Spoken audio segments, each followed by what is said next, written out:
Hi guys, in this demo we are setting up Bitbucket as an OAuth provider.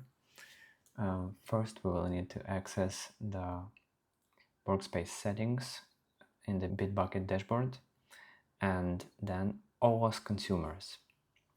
The setup is pretty simple. We add a new consumer. Let's add a name. Copy the callback URL here and select permissions, account, email, read and write. But read should be sufficient in this case. Now let's see our key and secret. Let's enable the integration, save. Now let's try to log in with Bitbucket.